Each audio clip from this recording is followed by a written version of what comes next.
Welcome back to The Big Show. It's Alex Belfield in the morning. It's always nice to get an old friend on the programme. Roy Chubby Brown, how are you? Hello, Alex. The thing I love about you, you make me look slim. That's what... Thank you, sir. Yes, well, I'm trying to get in shape, but this year's shape's a circle. You know, the thing about you is wherever I go on whatever radio station I'm at, I say, I want my mate Roy on, and they say, no, you can't because he's offensive and rude. And I said, no, you don't really get it. He's got an act and then he's a real person, and he's actually incredibly smart. People don't always get you, do they? No, and I always say this, you know, Alex, there can only be one Laurel and Hardy, can't there? You know, British humour has always been like cruel and hurtful and sarcastic. And, you know, I actually in 1968 took the building site and put it onto a stage. And I was only entertaining men, and we'd have strippers on and things like that.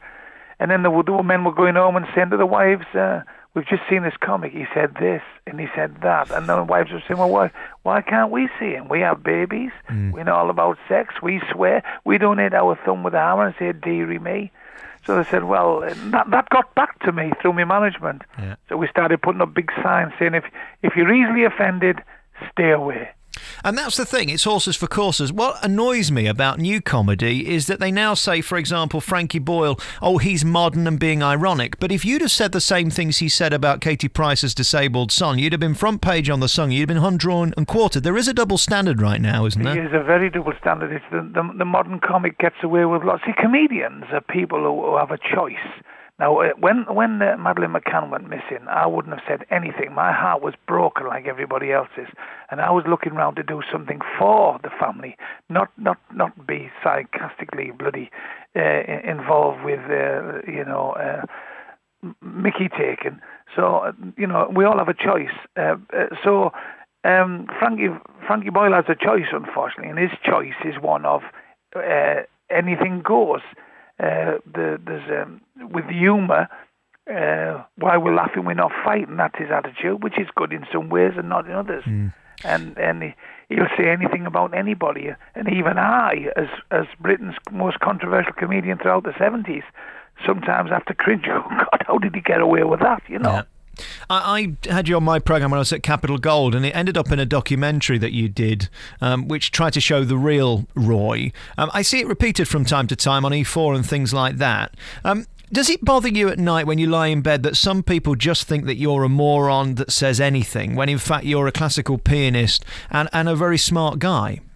The thing is, we have these sheltered disposition people who never have been to a theatre in their lives. They don't know whether I'm funny or not. They never bother to come and see the act. Most people form an opinion or are easily led because what have they heard? They've said, oh, Roy Brown said this in Bradford and Roy Brown said this in Sheffield. And half of the time, Alex, I didn't say it. Somebody who said it didn't have the bottle to own up and say, yeah, that was one of mine. So I got the blame. Like Manning before me, he got the blame. I mean, there's a guy who wrote a book called Andy Melhurst, and he said, Chubby Brown, we need him because he's a hugely popular figure of fun, and he brings out the things that we don't talk about or don't talk about. But I'm not in any shape, way, or form a racist in as much that I don't think anybody or is more superior to anybody else. It's just that if there's a joke about a Pakistani that I think is funny, I will tell it. But I'm not having a go at him particularly because at the back of my mind, I know I've got Pakistani friends. And in 1910, when India was divided between Muslims and Sheikhs and Christians, the Pakistanis were pushed north of India. And the word Paki means pride. Pride in our land is Pakistan. If you look in the Quran, it tells you. Now, when I read a local paper or talk to somebody about this and they say, you're racist, I can't understand how I'm just an ordinary, everyday bloke. I know this, so why don't they know it? Haven't they not done the homework? Have they not done the history lesson? You know, so we do have a tendency in this country to pick on anything. I'm not stood up in the Houses of Parliament spouting my mouth out about things I think's right and wrong. Because, to be honest, I'm not really bothered. I just want to make people laugh. And if a joke makes people laugh, then I'll tell it, as long as it's not too cruel. And do you think political correctness is going full circle? Just at the weekend, we heard David Cameron make comments about the fact that we're now unable to say certain things and integration isn't working. Do you think that the tides are turning? Because there was a period where you couldn't say anything about anyone. You couldn't even say the word black without fear of being accused of being a racist. That's right. I mean, I don't stand up for anybody. Everybody are individuals. They all have a choice. I don't stand for any organisation or anything like that. But I do find that if I was to sit down and think about life in general, we're never going to get on. You know, people don't even get on in their own countries. We have 2,000 religions on this planet. You know, we all can't be right. So, you know, for me personally, talking from the heart, I think people are brainwashed half the time into thinking that there's something out there that they firmly believe in. That's their beliefs. Then that's up to them. It's not for me to comment on. But what is for me to comment is things like, if I hear that the Taliban, for instance, are trying to get a peace deal with the US, and I think of something like what's the matter? Has paradise run out of virgins? Because we know that apparently if they go to paradise, they're supposed to get 72 virgins.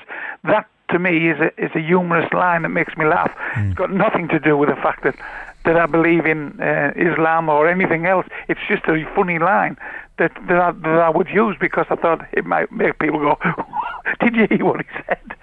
We're going to come back next with Roy Chubby Brown. What's your website, by the way, if people want to find out where you're touring? It's chubbybrown.biz. Back with Roy Chubby Brown, one of my favourite people. Not necessarily one of my favourite acts, but I'm bright enough to understand that if I don't like it, I don't have to watch it. I did buy your Christmas DVD, as I get for my dad every year, and there's certain people who will love it, and there's certain people who hate it. I guess that you're of the belief I should have that right to choose. Of course you should, yes. I mean, I wouldn't go out and buy things that I don't like, which I don't like, horror movies.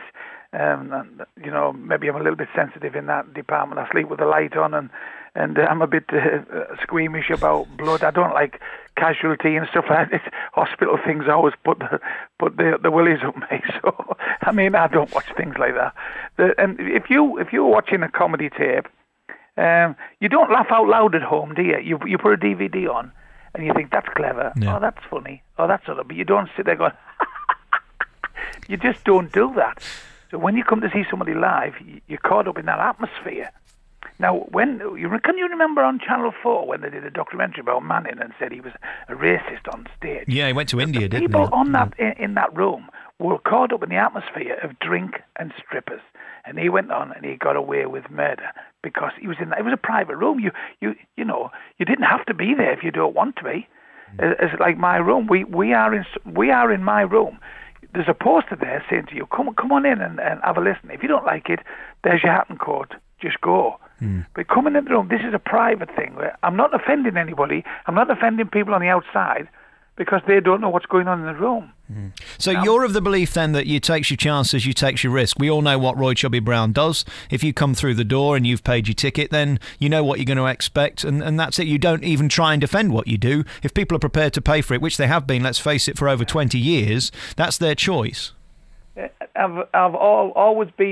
get the blame for things I didn't say, but I've said a few things that people have said, well, you know, you shouldn't have said that.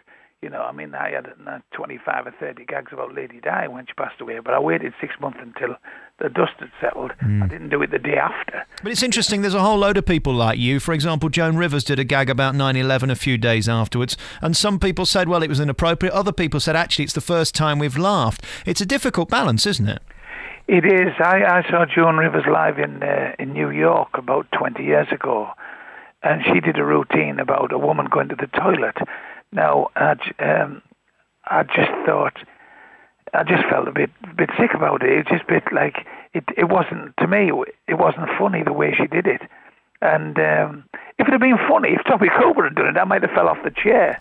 Right. But it's just the way she did it. And I'll do things that people say, that was horrible, and I'll do things that people say, well, there's only Roy Brown can get away with that. Nobody else could have got away with that. You're not a fan of Joe Brand either, are you? No. It's I mean, she's a very clever lady, isn't she? She's got really good stuff. I mean, it's all about material with comedians, isn't it? And one of the things Billy Connolly once said, I wish I'd said that. I wish I'd thought of that. And somebody stood next to him and said, oh, you will do. One of the great things about you is the fact you're a technician. I give you greatest praise, not for the material you do, but the fact that you do new material every single year. I don't think people realise how tough that is to come up with an hour's new good material every 12 months. This is what we've just been talking about for 2.5 hours yesterday, me and my manager. I said, it's about time I had a couple of years off and a bit of a break from having to sit at my desk for 4 and 5 hours a day. I've got the Express this morning, I've got the Sun, I've got the Daily Mirror, and I'm looking for stories. And you do find normally, well, it's like the seaside resort. When they come to the seaside, they're on the beach all day and at the pleasure beach. So when they come to the show, they don't know that somebody had died that morning. Say, Michael Foot had died that morning, and you say something about his Mac or his glasses, and they say, what's he on about? Because they've been on the beach all day, and It's the same with stories. If there might be a little piece on the 3rd page or 4th page of the Sun where you pick up a nice line, and you think, oh, that's funny, I'll say that. And if it's not the headlines, it's the headlines that you have to live off. Yeah. Are you going to pack up for a bit then, or are you just going to keep going? I don't know what to do. I don't know what. I'm 66 now, and I don't know what to do. I love my job. It's not the money anymore. It's a fact. It's the adoration you get from the when you walk on and they're clapping and laughing and shouting Chubby, and it's just, that's something. It's like a drug to me, and it's brilliant. I love it. I think it would be a shame if you went, because you've kind of weathered the storm, if you don't mind me saying. You were there and you created your act in the 70s, through the 80s. It did gangbusters in the 90s. They decided you were no longer cool, yet the audience carried on going. And you've made millions out of these DVDs. Hugely profitable what you do, isn't it? We're all in this together, aren't we? We all have to earn a living. The price of petrol and everything else, and I've got 16 lads on the show, backdrop engineer, sound engineer. Everybody wants paying. Tour manager, road manager, driver. They all have wives and families. They all want paying. So at the end of the day, we all have these bills. I used to say that, didn't I? I used to say, well, gas has gone up again. Remember the old days when you wanted to put your head in the oven? You can gas yourself now by just putting your head in the envelope. Hey, listen, always lovely to have you on. I really appreciate you taking the time, and I beg of you, do more piano stuff. I'd pay good money just to hear you play the piano, because you're fabulous at that. And I've just written a song this week called Santa Claus is Dead. not because I want to upset the kids. It's just the very idea of it is funny.